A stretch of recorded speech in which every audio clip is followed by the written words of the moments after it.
estudantes cruzam a rua Machado de Assis. Machado de Assis cruza a vida dos estudantes. Quem é que não precisou ler as obras dele antes do vestibular?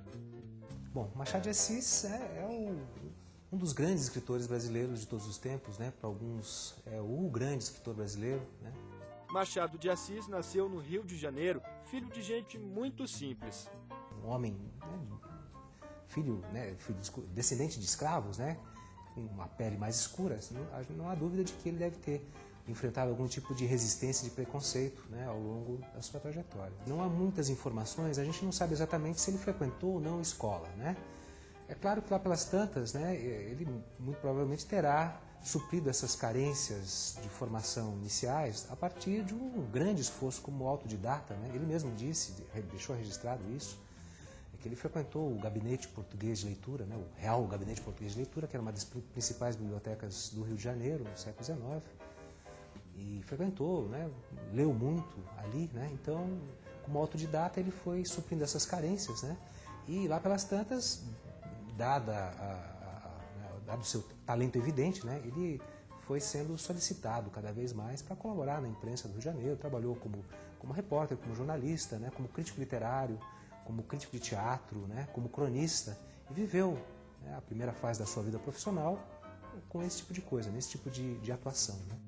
Machado de Assis era apaixonado por livros, lia sobre tudo e todos, tanto que nas obras dele é difícil encontrar uma página sem referência a outros autores. O Machado, você sabe que ele leu de tudo, né? Ele leu muito os franceses, os clássicos franceses, Racine, Corneille, Voltaire, leu os românticos franceses do início do século XIX, que lhe eram muito caros, né? Lamartine, leu os ingleses, né? Leu os romancistas ingleses, Lawrence Sterne, por exemplo, é um nome importante, que é uma referência importante, um autor de meados do século XVIII, irlandês, autor de língua inglesa, né? Machado escreveu de tudo. Machado se exercitou ali nos principais gêneros, né, à sua disposição no século XIX. Né? Começou como poeta, né? O seu primeiro texto é um soneto, que ele publicou num jornal chamado Periódico dos Pobres, em outubro de 1854, né? E depois, no ano seguinte, em 1855, ele publicou uma opção de outros poemas, né? Então ele começa como poeta, né? Como muita gente começava no tempo, né? Fazendo pequenos poemas, né? Começa como poeta e depois ele começa a se dedicar também a outros gêneros, à crítica, né, literária, à crítica teatral, às crônicas, ao conto, ao teatro. Né? Na década de 1860, o Machado é alguém que acompanha com muito entusiasmo a cena teatral do Rio de Janeiro. Vai assistir às peças, né? Convive com diretores e atrizes, né? E escreve muito sobre teatro também e produz peças de teatro. As obras de Machado de Assis nunca foram esquecidas e muitas ganharam destaque, como Memórias Póstumas de Brás Cubas e Dom Casmurro, um solitário advogado que resolve contar as memórias e decepções de um grande amor vivido na juventude. E ele resolve escrever um livro, o personagem resolve escrever um livro contando a história do único amor que ele teve na vida, que foi uma desadolescência, que foi a Capitu. E ele começa a contar pra gente como foi a história dele, por que ele está tão solitário, por que ele está tão sozinho, por que ele é um homem praticamente abandonado na vida, embora tenha dinheiro.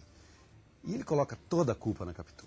Ele se apaixonou por aquela mulher, quando ele diz que ela era adolescente, mas ela tinha olhos, por exemplo, ele fala, ela tinha olhos de cigana, oblíqua, dissimulada, por isso ela seduziu ele, né? Ninguém gostava de Capitu, só ele gostava. No fim ele acabou apaixonando, conseguiu casar com ela, e aí ela traiu ele com o maior amigo dele, o Escobar, e ele conta.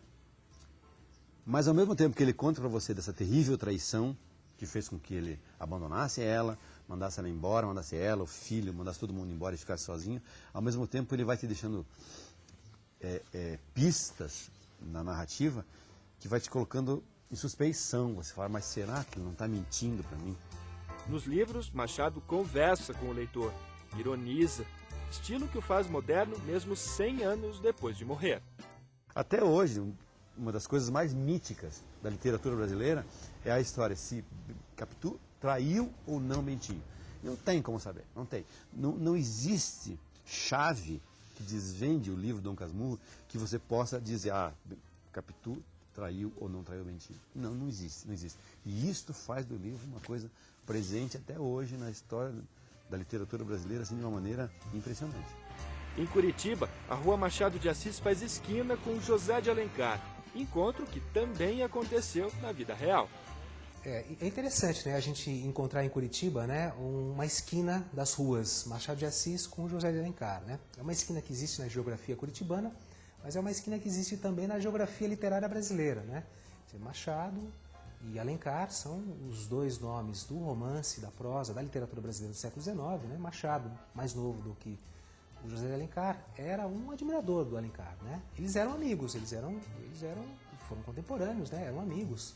Nome importante na nossa literatura, com participação direta na fundação da Academia Brasileira de Letras.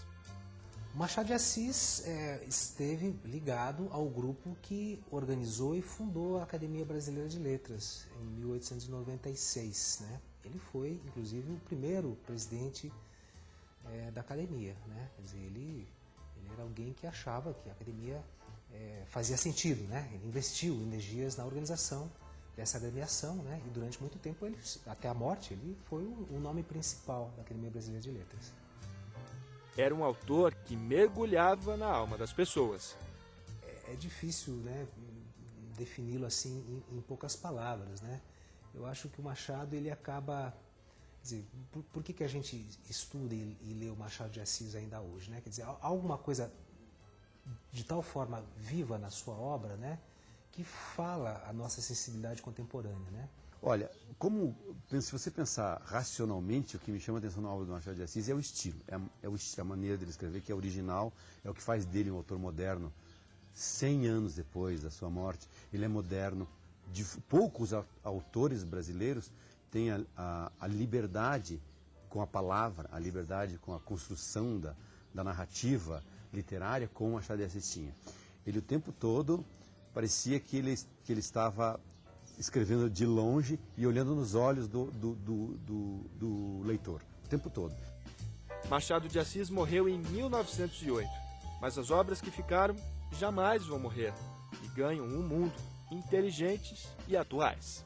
Ele é muito importante, ele só não é, assim, digamos assim, um James Joyce ou, sei lá, um Hemingway, um grande romancista do mundo, porque ele era brasileiro e estava no final do século XIX. Porque senão ele seria um dos 10 melhores do mundo.